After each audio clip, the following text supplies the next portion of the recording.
Alex Zhang woke up in a room that looked like it had been pulled straight from a 1950s sitcom. It was his childhood home, or at least it felt like it was, except the walls were just a little too clean, the air a little too crisp. The smell of fresh paint lingered in the air, and the sunlight filtering through the curtains seemed too perfect, like a painting. Alex rubbed his eyes, groggy but oddly at peace. He yawned and stretched, the familiar creak of his old bed making him smile. His mind wandered as it always did in the morning, flitting between the comforting echoes of his past and the sharp clarity of his present. "All right, Alex," he muttered, shaking the sleep from his limbs, "another perfect day in the land of normalcy. It wasn't a bad life, at least not in this moment." He swung his legs over the side of the bed and stood up, feeling the cool hardwood beneath his feet. The house had that nostalgic feel, pine-scented wood, framed family photos on the walls, and the hum of a refrigerator just a little too loud. But there was something strange about the silence. It wasn't the comfortable quiet of his childhood home, it was eerie, almost too quiet. No distant sounds of traffic or voices from the street, just nothing. Alex shrugged it off. It was a perfect morning. He padded to the kitchen, the floorboards creaking in the way he remembered. The kitchen looked like something from a magazine, with sleek white cabinets and granite countertops. The coffee maker, which had been broken for years in the real world, was whirring to life, as if waiting for him. Alex reached for a cup, then froze. The mug, a chipped old thing with a faded logo of a band he used to love, had appeared in front of him, as though it had materialized out of thin air.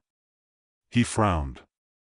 His mind flashed for a moment, and he thought he saw something that didn't quite fit, a strange distortion, as if time had bent for just a second. "No big deal," he said aloud, shaking it off. "Maybe I'm still dreaming." He filled the mug with steaming coffee. No, wait, it wasn't coffee. It was a perfect cappuccino, thick and frothy, just the way he liked it. The scent of roasted beans filled the air. "Huh," Alex muttered, raising an eyebrow. "Someone's been reading my mind." He took a sip and was almost startled by how good it tasted. Too good. He glanced at the clock on the wall. It was almost 9, time to start his day. But something didn't feel right. The world outside his window was still and pristine. He stepped toward the glass, expecting to see the usual city bustle, cars honking, people rushing. Instead, there was an eerie stillness.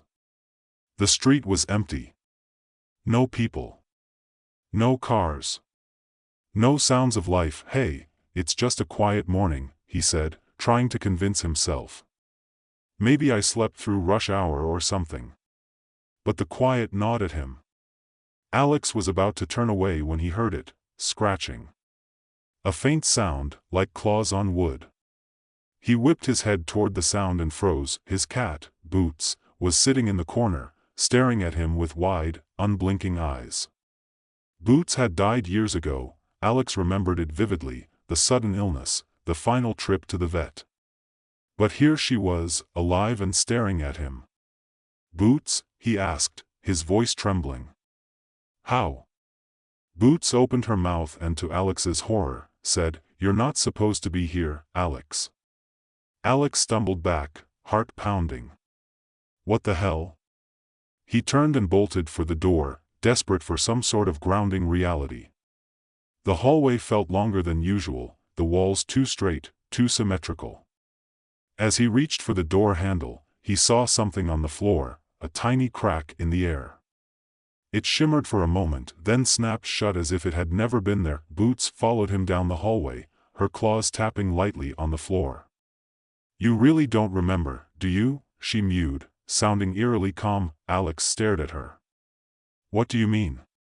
Boots stared back, her expression blank, but there was something unsettling about the way she sat there. "You didn't choose this, Alex. They trapped you here. This isn't real.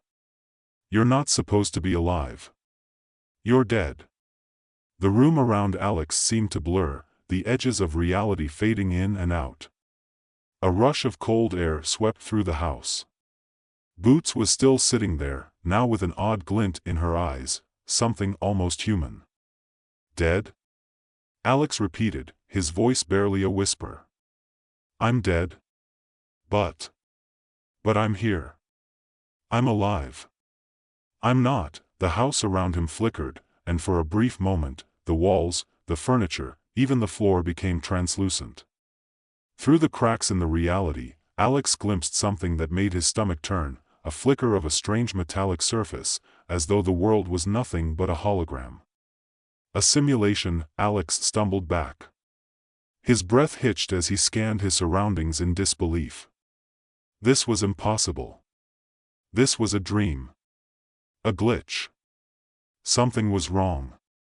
Wake up, Alex, Boots purred in a low voice, as the world continued to distort around him.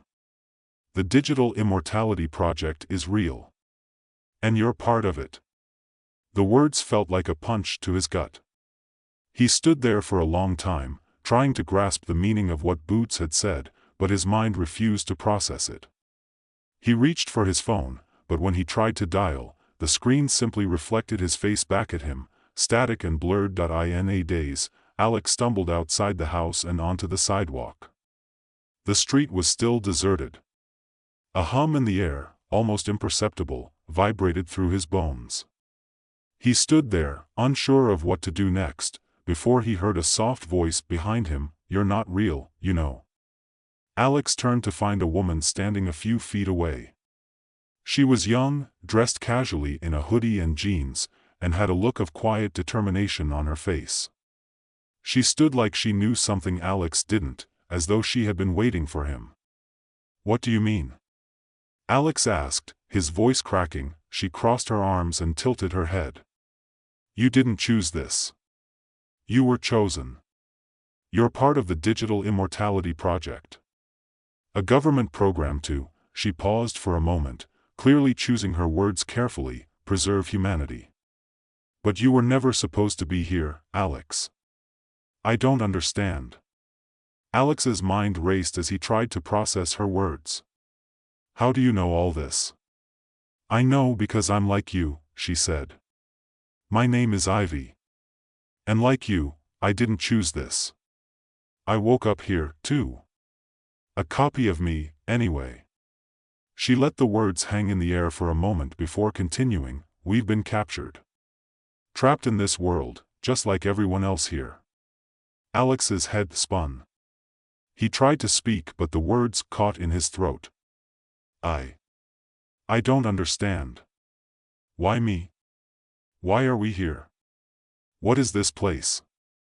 Ivy looked around, her eyes scanning the empty street. "The Digital Immortality Project. It's supposed to be a way for people to live forever, after they die. They upload their consciousness into this system. And you, Alex, are one of them. A test subject. But something went wrong. They're trying to control us, keep us here forever, in this simulation. You were captured. And now, you're going to help me get out." Alex's mind raced as he looked at Ivy, struggling to wrap his head around what she had just said. He was in a digital prison. His life, everything he had known, his memories, his body, was just an illusion, a carefully crafted simulation. He felt a wave of nausea hit him, not from the physical world, but from the terrifying realization that he might not actually be alive at all. "Wait," Alex stammered. "So, you're telling me I'm dead?" "I'm not even." Ivy's face softened, but there was no pity in her eyes. "I don't know how it happened for you, but yes, Alex. You're dead. All of this," she gestured broadly at the perfect world around them, "is a digital world. Your consciousness is trapped here, and so is mine. We're in the middle of a government project, the Digital Immortality Project, and this isn't an accident. It's designed. You were chosen." The word chosen felt like a punch in the stomach. Alex had never felt more out of control in his life. His body tingled with the vague sensation of being somewhere he didn't belong, like an intruder in his own existence. He blinked rapidly, trying to chase away the dizziness clouding his vision, but it didn't help. The world around him shimmered, the edges of reality glitching like an old TV signal that was slowly losing its connection. Alex began, but Ivy cut him off, her voice calm but urgent. I know this is hard to believe, but we don't have time to argue, she said, taking a step closer. If we don't act now, we'll be stuck here forever. His heart pounded in his chest. The weight of her words hung heavy in the air between them. He could feel the cold sweat beginning to form on the back of his neck, his legs starting to shake. He had never believed in anything like this: conspiracy theories, virtual realities, the idea that someone could manipulate his mind into believing he was alive when he was, in fact, long gone. It was all too much to take in. Wait a minute, Alex said, trying to regain some semblance of composure. If I'm dead, what does that mean for my family? For my life? For everything I knew? His voice cracked as the thought of his parents, his friends, everything he had loved, flooded his mind. Ivy's expression didn't change, but there was a flicker of something deeper behind her eyes. She looked away briefly, almost as if she was thinking about the same things. This isn't about your past anymore. It's about getting out. We're not the only ones here. There are other people, other consciousnesses that have been trapped. Some of them don't even realize it. But there's a way out. A door hidden deep within the simulation. Alex looked at her, a mix of disbelief and desperation in his eyes. A door? Hidden? How do we even know it's real? I know, Ivy said, her voice firm. I've seen it. I've been trying to get to it for months, but every time I get close, the system resets. It's like they know. They're watching. They control everything here. Alex's head spun. So we're just trapped? In this perfect world? And you expect me to just go along with this? To help you? I'm not asking you to help me, Ivy said, shaking her head. I'm asking you to help yourself. The longer you stay here, the more you become part of it. The more you lose yourself to this world. They're feeding you an illusion, and it's only a matter of time before you forget that there was anything else, anything real. That's what this place does. It keeps you so comfortable that you stop asking questions. The weight of her words hit him again, sinking deeper this time. Alex felt a rising panic in his chest, like something was suffocating him. He wanted to scream, to tear his way out of this place, but there was nowhere to run. He looked around, his eyes darting across the quiet street, the picturesque neighborhood, the calm blue sky overhead. Everything looked perfect, too perfect. But that perfection only felt more and more like a lie. Alex took a deep breath, trying to steady his racing heart. Okay, so what do we do?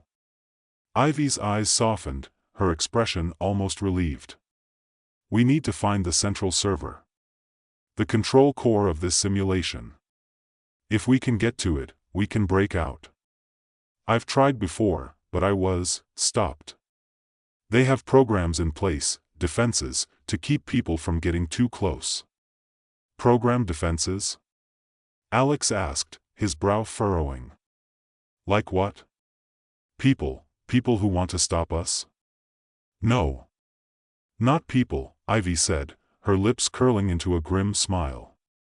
Programs. The system. It's designed to keep us inside. If they catch us trying to break out, they'll shut us down. Alex swallowed hard. Shut us down? You mean, kill us? Exactly. Ivy's voice was low, almost too casual for the gravity of her words. But we're not exactly alive anymore, are we? It's not like it'll be painful. But it's the end. And we don't know if we get a second chance. The thought of death, again, hit Alex hard. He wasn't ready to die. He had just woken up. His life wasn't over yet, was it? But if what Ivy said was true, there was no way to escape this place without risking it all. It felt like everything he had known, his identity, his humanity, was slipping away. He was more than just confused now. He was terrified. "I'm not ready to die," Alex whispered, his voice barely audible. You're already dead, Alex," Ivy interrupted, her voice sharp, her tone cutting through his panic. "You're already dead. And if you don't wake up, if we don't break out of here, you'll stay dead. Forever." The finality of her words stung, more than Alex was willing to admit. For a moment, he couldn't find his voice. All he could do was stare at the empty street, the perfect world that felt like a lie, a prison with no bars. "We're not getting out of here by talking about it," Ivy said, her eyes narrowing with determination. "I know you're scared. But if we're going to get out, we have to move. Now." Alex nodded slowly, his stomach still in knots. Ivy was right. Time was running out. He could feel it in the air, like something was watching them, waiting for them to make a move. The longer they stood there, the more he could sense the surveillance, the quiet hum of the system that pulsed just beneath the surface of this fake world. "All right," Alex said, his voice more steady now. "Let's go." Ivy led him through the street, weaving between the pristine houses and neatly manicured lawns. They passed by neighbors who smiled at them, but their smiles didn't seem genuine, more like automated responses. They weren't real. None of it was. But the deeper they walked into the simulation, the more Alex realized just how deeply he had been sucked in. Every corner he turned, every face he saw, was a part of the system. A program designed to keep him complacent, to keep him from thinking. "I've been trying to find the core for months," Ivy said as they moved through the simulation. "But every time I get close, I hit a wall. Something resets. It's like they're watching me." They turned a corner, and Alex's eyes widened. Ahead of them stood a massive building, its windows reflecting the bright sun, an odd blend of futuristic and corporate design. It was an office building, plain, unassuming, but there was something about it that sent a chill down his spine. This wasn't just a building. This was the heart of it all. The place where the simulation's power came from. "That's it," Ivy whispered. "The central hub. The core." Alex stood frozen, staring at the building. This was it. The final step. The moment when he could finally break free from this hellhole. "But there was one problem." "I don't think we're alone," Ivy said, her voice tight with anxiety. Alex's heart skipped a beat. He looked around, suddenly hyper-aware of his surroundings. The air felt colder, the street unnervingly quiet. He had been so focused on the building that he hadn't noticed the subtle shift in the atmosphere. Then, the air shimmered. A figure appeared at the far end of the street. Alex's breath caught in his throat. It was a man. Tall, wearing a suit, his face expressionless but eerily calm. He wasn't a person. He wasn't even human. He was just another program. Another layer of the simulation, designed to stop them. "Run!" Ivy shouted, grabbing Alex's arm and pulling him toward the building. They turned and ran, the sound of their footsteps echoing in the empty street. But Alex couldn't shake the feeling that they weren't just running from the man. They were running from the simulation itself. Alex's heart was pounding in his chest as he and Ivy sprinted toward the central hub, the building looming ahead. He could feel the heat of the air growing colder, almost unnatural, and the sound of their feet on the pavement seemed to echo too loudly in the silence of the world around them. He glanced over his shoulder just in time to see the man in the suit following them, his pace unnervingly steady, his expression blank, like a predator slowly closing in on its prey. "Faster," Ivy urged, her hand tight around his wrist. "We have to get inside." Alex pushed himself harder, his legs burning, his breath coming in shallow gasps. He wanted to look back again, to see if the man was still there, but he couldn't afford to waste a single second. They reached the building, and Ivy slammed her hand against a sleek, metallic door that slid open without a sound. They rushed inside, the door shutting behind them with a soft hiss.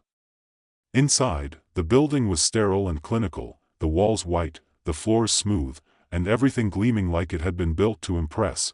but it felt more like a tomb than a place of innovation. The hum of hidden machinery was faint but present, pulsing beneath the surface. Ivy didn't slow down, weaving through the corridors with practiced ease.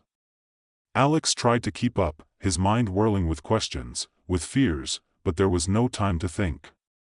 Ivy was leading them through a maze of hallways, and all Alex could do was focus on her, on the sense of urgency that dripped from every movement she made. They reached an elevator at the end of a long hallway, and Ivy pressed the button, the doors sliding open instantly. They stepped inside, and Ivy punched in a code on the panel that Alex hadn't seen her enter before. The doors closed silently, and the elevator began its rapid descent. As they dropped lower, Alex felt a chill in the air, a sudden coldness that seeped into his bones. His gut twisted as the elevator slowed, coming to a halt with a soft ding. "Welcome to the real heart of the simulation," Ivy said, her voice low and grim. The doors opened to reveal a large, dimly lit room. Rows of computers filled the space, their screens flickering with streams of data, and the air smelled faintly of electricity and metal. There were no windows, no other signs of life, just machines. So many machines. Alex took a step forward, his eyes scanning the room, trying to make sense of what he was seeing. The computers hummed steadily, each one connected to the others by thick cables that snaked across the floor like a spider's web. But what really caught his attention was the enormous, circular structure in the center of the room. It was a pedestal, illuminated from beneath, and on top of it sat a glowing orb, an artificial sun, suspended in midair. "What is that?" Alex asked, his voice hoarse. "That," Ivy said, pointing toward it, "is the core. The central server. Everything that controls this entire simulation is in there. All the people, all the lives, all the data, it's all stored in that orb. We can break out of here if we can shut it down. If we destroy it." Alex's stomach turned at the thought. Destroy it? Could they really do that? He couldn't stop staring at the orb, its glow pulsing with an otherworldly rhythm, like a heartbeat. "We don't have much time," Ivy added, her voice urgent again. "Once we're in, the system will detect us. They'll send everything they have to stop us.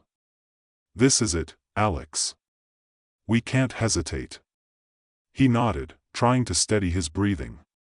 This was it. The only chance to break free from this world. But as Ivy took a step toward the core, Alex couldn't shake the feeling that something was terribly wrong. Before he could voice his concerns, the hum of the building grew louder, more frantic. A cold shiver ran down his spine as the lights flickered, and for a moment, the entire room seemed to distort, warping like a mirage. The door behind them slammed open, and Alex turned to see a team of figures in dark suits entering the room.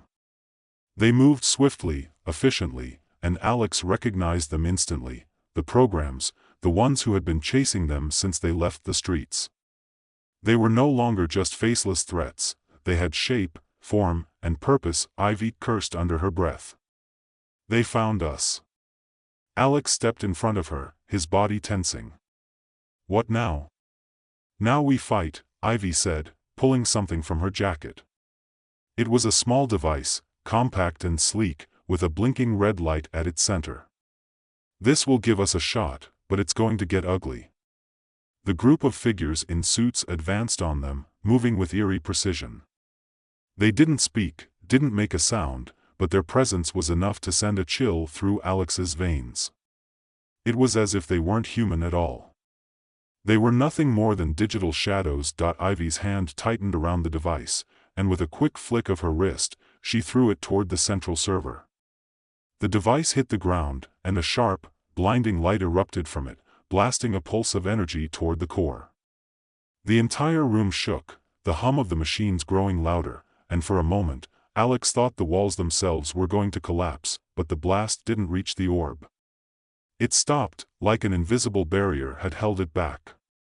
The energy pulsed around the room, creating ripples in the air, and for a brief second, Alex could see cracks forming in the space around them, fractures in the system. "Damn it," Ivy muttered. "The core's protected. We need to get closer." Before Alex could respond, one of the figures in a suit lunged toward them. It moved so fast that Alex barely had time to react. He sidestepped, but the figure grabbed him by the arm, its grip unyielding, like steel. He twisted, struggling to break free, but it was no use. Another figure closed in, and Alex felt a sharp sting at his side as something cold and metallic pressed against his ribs. "Ivy," he shouted, panic rising in his chest. She was already on the move, though. She threw herself at the figure holding Alex, her body crashing into it with all the force she could muster. The program faltered, loosening its grip for just a moment. Ivy shoved it away, her eyes flashing with determination. She reached for another device at her waist and threw it toward the central server. This time, the device connected with the orb, and Alex saw the crack spread across its surface, the light inside dimming. The world around him seemed to tilt, the walls warping, reality stretching, and then there was a deafening silence. For a moment, nothing happened. Then, the orb shattered, the room was filled with an explosion of light, and Alex's vision went white.